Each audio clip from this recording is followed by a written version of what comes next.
Om Ajnanathimirantasya Jnananjanashalakaya Chakshurunmilitan ena tasmai Shri Gurave Namaha.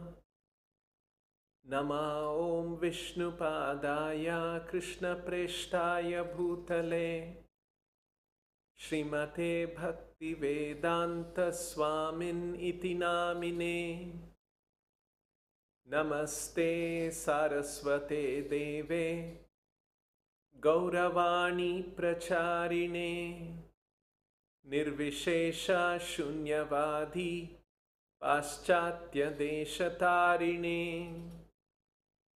Jaya Shri Krishna Chaitanya Prabhu Nityananda Shri Advaita Gadadhara Shrivasadi Gaura Bhakta Vrinda. Hare Krishna Krishna Krishna Hare Hare Hare Rama Rama Rama Hare Hare.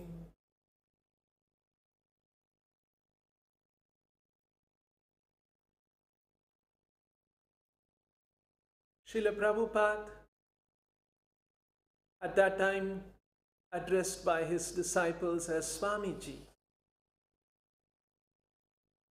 had just started the temple in San Francisco.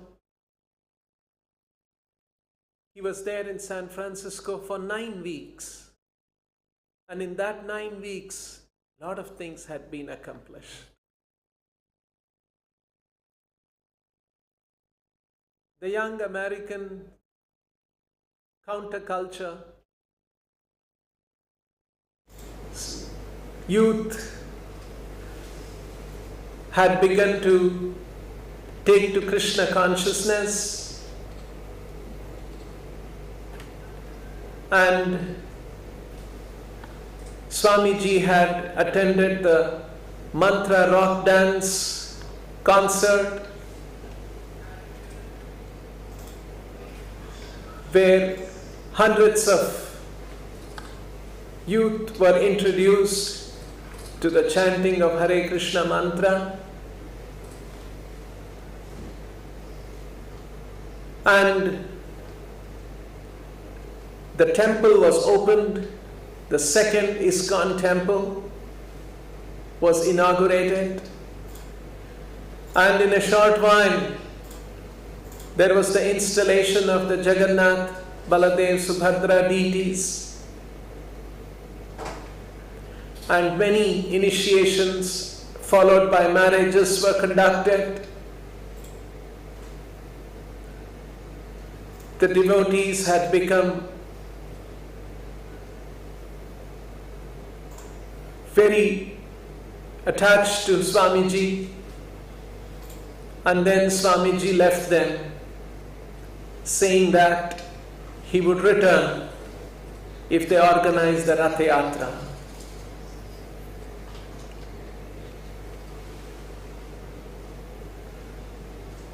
So on April 9th, 1967, Swamiji flew from San Francisco,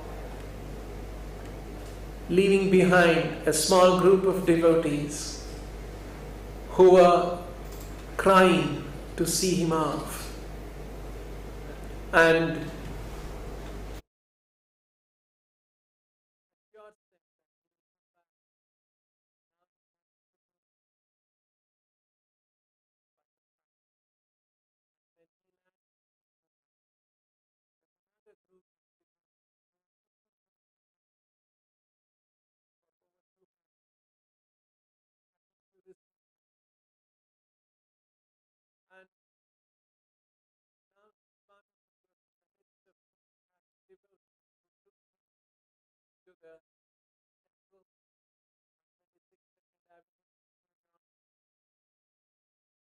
the walls were painted, new pictures had come,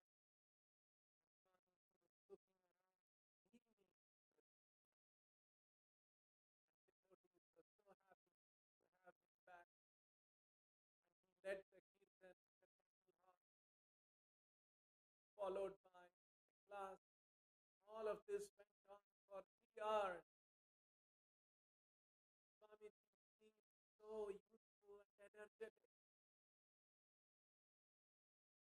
Devotees were happy to have him back. And Swamiji was living in the apartment behind, and once again a lot of activities began to happen. Satsvarupa, one of his disciples, was typing Prabhupada's new manuscript of the new book that he was preparing, Teachings of Lord Chaitanya. And he would bring them for Swamiji to look at. And in one of his visits, bringing the manuscripts that he had typed, he asked Swamiji if he should give up his job. He had a government job, working in a welfare department. He asked whether he should give up the job and come and live with Swamiji. And Swamiji said, no, you should continue to work and give your salary to the temple. Jadurani was another young devotee, and she had some experience of creating art, paintings, and Swamiji was giving her directions how to paint picture of Lord Chaitanya, pictures of Krishna, and she was at one point making a painting of Paramatma in the heart. So she came to Swamiji and asked, how is Paramatma in the heart? Is he sitting or standing? Swamiji said, oh, if you want to know that, you have to meditate for thousands of years. And she became very disappointed. And then Swamiji said, nevertheless, he is standing. So Jadurani was happy. She went away and continued her painting. She would paint in the living room outside. Inside was the room where Swamiji would sit. And while these devotees were typing, going in and out, and she would be painting, Swamiji would be sometimes watching through the window from his room. And one day, Jadurani was just completing her artwork of Chaitanya Mahaprabhu and all his associates doing Sankirtan. And then at the bottom, she began to write Hare Krishna mantra. Then Swamiji called out and said, no, the Hare Krishna mantra should not be at the bottom. So she was a little perplexed, and she looked at Swamiji and said, Swamiji, you said you asked me to put the mantra down there. And Swamiji said, I changed my mind. The Hare Krishna mantra should not be at the bottom of Chaitanya Mahaprabhu. Garga Muni was the temple treasurer, and he would come and give his report to Swamiji about the sales of incense, sales of Hare Krishna records. Devotees had made a record and they would sell that, and it was one of the means by which they would earn the money. And Swamiji, another problem that he was facing at that time was the extension of his visa. He would go and get the stamping done, and he would get 3 months extension. And that went on and on and on. And then one day they said, no more extension. So he was worried, and all the devotees were very concerned. If Swamiji goes away, what will happen? And then the Swamiji said, what can I do? Your government doesn't want me to be here in this country. And the devotees knew how much they depended on Swamiji, his presence, to nurture their spiritual life. And Swamiji also knew how much the devotees were dependent on him and he wanted to guide them. But these were the circumstances. So Brahmananda, the temple president at that time, he hired an attorney, an immigration attorney, who gave some ideas how to at least slow down the process and extend as much as possible. At that time, Prabhupada's Bhagavad Gita manuscript was ready to be printed, but they had no money for publishing, and so they were looking for a publisher. But they had no other means to print. Devotees would be conducting different programs wherever they get an opportunity, and they would go and chant, and sometimes Swamiji would also go and be with them, chant and give a short lecture and come back. Around that time, Srila Prabhupada got an opportunity to participate in one TV show known as the Alan Burke Show. Devotees told Swamiji that this is a show which is very popular in America and millions of viewers all over United States would watch. But there were another group of devotees in New York Temple. They opposed Swamiji going to this show. Because Alan Burke was the anchor of this program, and he would invite different guests to his program. And he was known for speaking irreverentially and insulting his guests. And when the guests become angry because of his insulting remarks, he would continue to insult them even more. So that was his show, basically to embarrass and insult his guests, and in front of the television cameras where thousands and millions of viewers were watching these guests getting embarrassed. And so these few devotees said, we cannot allow Swamiji to go through all this. But then there were another group of devotees who were saying, no, when millions of viewers watch Swamiji and they hear him chant, they hear his message, that will benefit so many people. And so the matter came before Swamiji. And he heard both arguments. And Swamiji said, no, let's go for the program. And so Prabhupada came to the Alan Burke show. There were big lights in the television studio. Prabhupada sat there, and Alan Burke came there. And he started introducing the Swamiji as a real Swami who has come from India, author of a book. And then he asked Swamiji, do you mind if I light a cigar? And he knows Swamiji is against intoxicants, and so he wants to instigate him.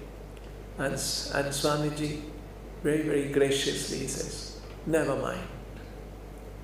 So he pulls his cigar from his pocket and lights it and creates a lot of smoke in the studio. Obviously, trying to,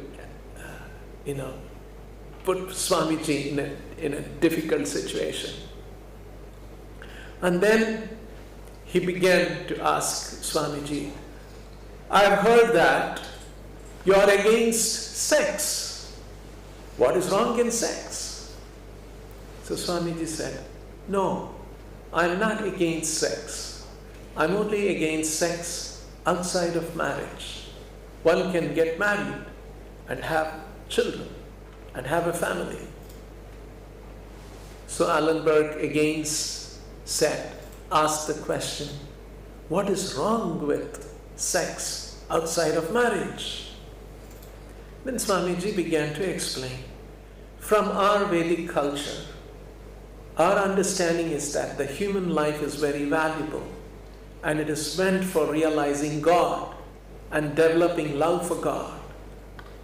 And if one is absorbed in capturing sex partners outside of marriage, one after another, such a person will not have the necessary peace in his heart to think about God and God realization. And hence it is recommended that one gets married and has sex with his wife and has children. This will make him peaceful, and he can also pursue his purpose of life to realize God.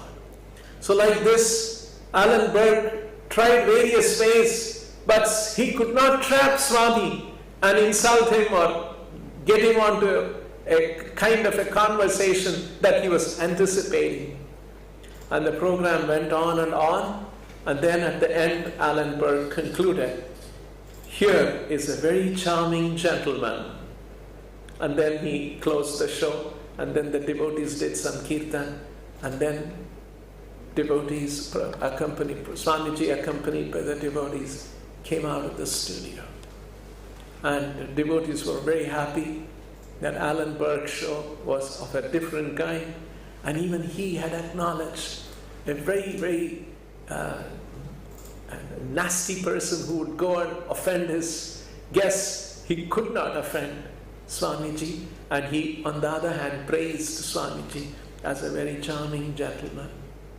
And devotees were happy. But while they were returning to the temple, Swamiji said, those lights were so bright, and it was causing so much pain in my head. So devotees didn't know what to say, that it caused so much pain for Swamiji. And they thought that it was a light thing, it would just come and go away.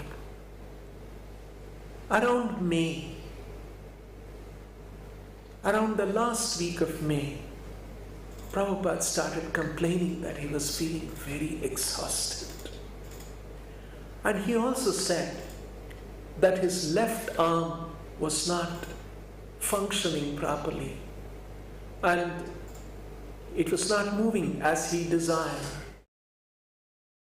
And later he started developing, his left arm would twitch convulsively, and it would sort of pain Swamiji, and he would make an expression on his face as if it was, the twitching was causing a lot of pain. And sometimes the twitching would go on uncontrollably and pain him psychologically and internally. And then it was one Sunday, and that Sunday was known as the Memorial Day weekend. America has a Memorial Day once a year, where all those people who died in military, in war, to protect the United States of America, they are honored. And so it usually comes over a weekend, and that weekend is a long weekend where the whole of America shuts down. And that is considered to be, the Memorial Day is also considered to be unofficially the beginning of summer, where things become very pleasant, and so people go out to enjoy the sunshine. And so on this particular Sunday, devotees had planned a program in uptown New York, and it was in the afternoon. The devotees all got ready. They took the mrudangas, kartals, and then Swamiji was supposed to accompany them. And one of Swamiji's disciples, Achyutananda, goes up to the apartment to tell Swamiji that the devotees are ready, the car is ready, and Swamiji should come down to get into the car with the devotees and drive to the program. And Achyutananda comes to the apartment, and he sees that the Swamiji is lying down. Unusually, at that time when he knew that there was a program. And then Swamiji is completely exhausted. He's lying, And then he tells him, come, feel my heart, feel my chest. And Achyutananda goes there and he feels a quivering vibration in his chest. And he tells him to massage. He keeps massaging and then he tells the devotees. Achyutananda sees that something seems to be wrong and then he runs down to the temple. And there are so many devotees all getting ready. He goes to Kirtanananda and whispers to him, looks like something is not okay with Swamiji. So Kirtanananda and Achyutananda rush back to the apartment and they see there Swamiji, once again his left arm twitching uncontrollably and Swamiji lying so exhausted. Swamiji spoke very softly and he said, let all the devotees go for the program. Let Achyutananda stay back. And if anything happens, he can call them and ask them to. So Kirtanananda, everybody goes down to the temple with the devotees. They go for the program. And Achyutananda alone stays back with Swamiji in the apartment. And Achyutananda hears Swamiji moaning in pain every now and then. And when once again in the evening the twitching began and Swamiji called him and asked him to massage his chest. And he continued to massage. And in the same way the night passed. And even in the midnight, once again the twitching began. And Swamiji called Achyutananda, woke him up to come and massage him. And this was Sunday. And Monday also, it was more or less a similar situation. Now and then twitching and devotees would take turns to massage his chest. And then it was Tuesday. That was the Memorial Day. So this entire weekend, Saturday, Sunday, Monday, Tuesday, 4 days, is a big holiday in America. Everything shuts down. And in Manhattan also, because Manhattan is mostly offices, and the entire Manhattan had shut down, and practically nobody because of this long weekend. And that Tuesday afternoon, Swamiji was in his apartment, and Kirtanananda and Brahmananda were in front of him.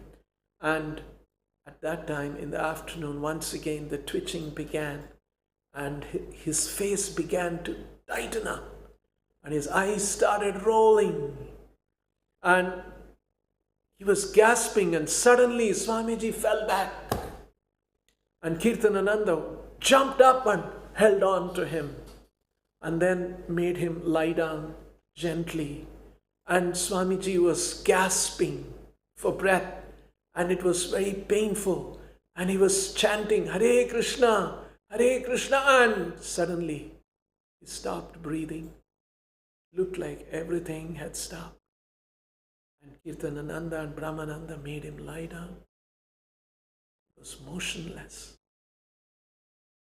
30 seconds and more passed. Once again he started gasping for breath and more chanting Hare Krishna. And breathing started. And it looked like he had no control over his body.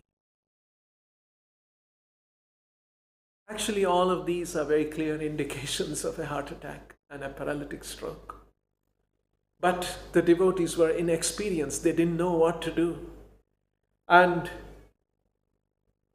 they realized that they had to get a bedpan. And Brahmananda goes and buys a bedpan and brings, because now Swamiji cannot move, seemed to have lost control over his body. He can't rise, he can't sit, he can't speak, barely speak. Then Swamiji whispers to put a picture of Bhakti Siddhanta Saraswati Thakur on the wall so that he can see. So the devotees realize that maybe Swamiji is about to pass away, and so he wants to see the picture of his Guru. And they go and get a picture, and they tape the picture on the wall. where Swamiji could see as he was lying down. And devotees were worried, were very perplexed. They were around in the living room, and Swamiji was inside in the room. And then he told the devotees to softly, he spoke and he said that they should chant a special prayer to Narasimhadeva, one of the incarnations of the Lord who had appeared especially to protect his devotees. And Jadurani was there, and she came, and slowly Swamiji started reciting one word at a time. Tava kara kamala vare nakham adbhuta shringam dalita hiranyakashipu. First time the devotees were hearing this prayer. And then Prabhupada explained that they should chant this prayer to Narasimhadev and pray to the Lord, saying, our spiritual master has not yet completed his work, so please let him finish his work and let him live. So the devotees went to the temple, and all gathered there, and the devotees started chanting, and Jadurani taught everyone this new prayer, and they all started chanting this Tavakara Kamalavare Nakamat Bhuta Shringam Dalita Hiranyakashipu Tanu Brungam Keshavadritha Narahari Rupa Jaya Jagadisha Hare. The first time the Narasimha prayer was introduced in ISKCON in these circumstances. And the devotees were chanting, and all night they stayed up. And they called up the devotees in San Francisco and gave the news that the Swamiji has had a heart attack and he's very sick.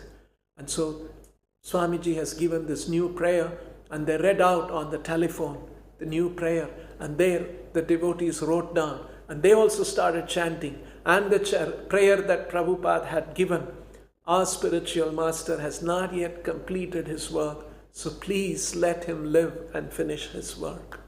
And so the devotees there got together, and in San Francisco also, the devotees started chanting, and the news started spreading among all those different people who had come and seen Swamiji, heard his class, participated in the kirtan in the Golden Gate Park, and they all had been touched in different ways, and they all came to know that the Swamiji who was here a few weeks ago, and he's very sick. And they all started gathering. The temple hall became filled, and the devotees were chanting, and it went on all night. And to keep away the sleep, some of them would be standing and chanting, some of them would be dancing. And here back in New York also, the devotees were chanting up to about 1 o'clock, when everyone became so exhausted, and they fell asleep to be awake next day to attend to the various duties connected with the Swamiji. And so on that day, this was on Tuesday, they tried to call a doctor, but it was not easy to get a doctor at that time because of the weekend. No one was available.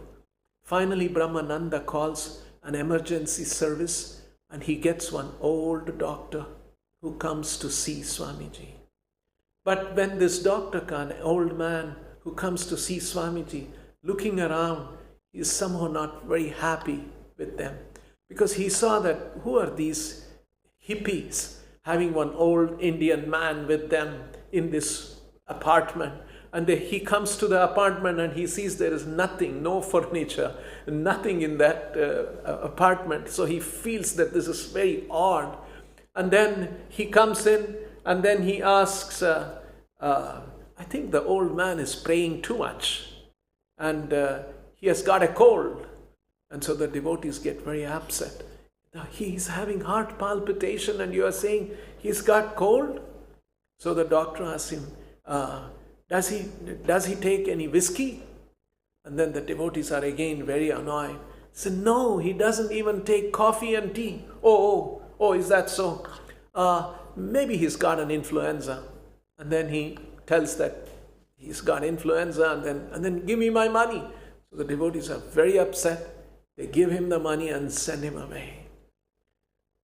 It's a fact, sometimes it happens like this in America. It's not easy to get a good doctor. And definitely it was so in 1967.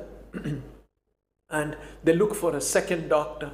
And the second doctor comes, and Swamiji's condition was getting worse. And the second doctor comes, and then he looks at Swamiji, and he says that he has had a heart attack, and he should be taken to the hospital immediately.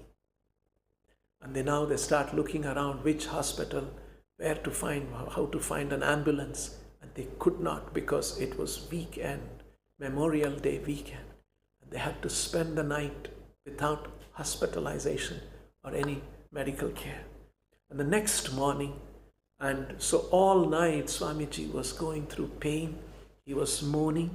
And the next morning, by 9 o'clock, they were supposed to get an ambulance, but somehow the ambulance didn't show up.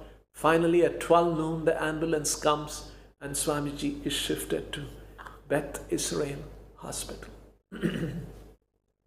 Even now, one can go and see in Manhattan, Lower Manhattan, the Beth Israel Hospital, where Swamiji was admitted. And doctors diagnosed that he has had a heart attack, and a part of his brain has been affected, and because of that, the left side of his arm and the left side of his body is paralyzed. And devotees are very unhappy about this whole thing. And then the devotees are crowding around in the room where Prabhupada has been admitted in the hospital. And then another doctor comes accompanied by a few nurses, and they have brought a frighteningly big needle and a syringe. And the doctor comes and announces that we have to give him a spinal tap and everyone should go. Devotees are very unhappy seeing that scary syringe and the big needle. And then only Kirtanananda says that I'll stay with the Swamiji, and the doctor lets him stay, and everybody else goes out, closes the door. And then they give a shot on the spine. And then it must have been very painful to take an injection there. And then the doctor goes away and the devotees come. And then the devotees ask Swamiji, was it very painful? Then Swamiji is lying on his bed. Yes, it was very painful, but we tolerate. And so Prabhupada was going through all this situation, tolerating. And the next day, and the devotees continued to massage him. This is what Prabhupada said. Okay, these doctors may come and give some medicine, but actually 2 things will help me: massage and chanting Hare Krishna. So devotees were very happy. They would take turns. Every few hours, they would be massaging Prabhupada's chest, Prabhupada's arms, Prabhupada's legs, and they would be chanting Hare Krishna. And that was very, very pleasing to Swamiji. And the next day, devotees brought some prasadam from the temple, some fruits. Prabhupada had showed no interest. And then finally, when they said that devotees had brought some watermelons, he was happy. And then he had some watermelons. But Prabhupada was very uncomfortable in being in the hospital. And there was one nurse, especially annoying nurse. She would come and inside attend to Swamiji and slam the door and go. And every time the door slams, it would hurt Swamiji and he would wince. And then tell her not to slam the door. And devotees ran up to her and told her, see, Swamiji is an elderly man. Please don't do that. And she would say, yes, yes, and she would go away. After some time, she would come again, open the door, attend to Swamiji, again slam the door, and again Prabhupada would feel very disturbed. Sometimes come across these kind of nurses. And next day, they brought prasadam from the temple, and Prabhupada honored prasadam. He felt a little better, and now Prabhupada was able to sit up on the bed, and he could talk. He could talk softly, very slowly. And then devotees would gather around him, and they had many questions to ask. And so they would ask him. One day, one of the devotees around that time, he asked, Swamiji, why do we refer to lotus feet of Krishna? What does lotus feet mean? And then Swamiji, sitting up on the bed, very little strength he has. And then he begins to chant a verse from the Bhagavatam. Samashritaye padapallava plavam mahat padam punya yasho murare bhavam budhirvatsa padam padam yat vipadam natesham. And then he began to explain that the lotus feet of Krishna are like a boat. And when someone has to meet death is a very fearful thing, because we don't know where we will go. And so to cross over this ocean of material existence, it's like an ocean. But if one has taken shelter of Krishna's lotus feet, that ocean becomes a vatsapadam, becomes like a puddle of water collected in the hoof print of a calf. And that is so devotees of Krishna take shelter of his feet, and they are beautiful like the lotus feet, and so they are described as the lotus feet.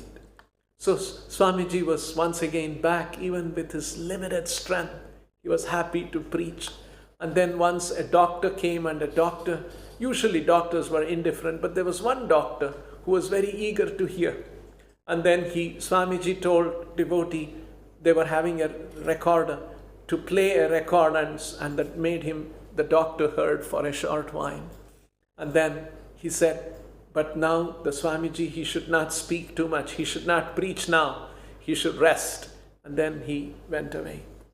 So in this way, Swamiji was gradually getting better. He was under the care of the doctors. More than that, under the care of the devotees.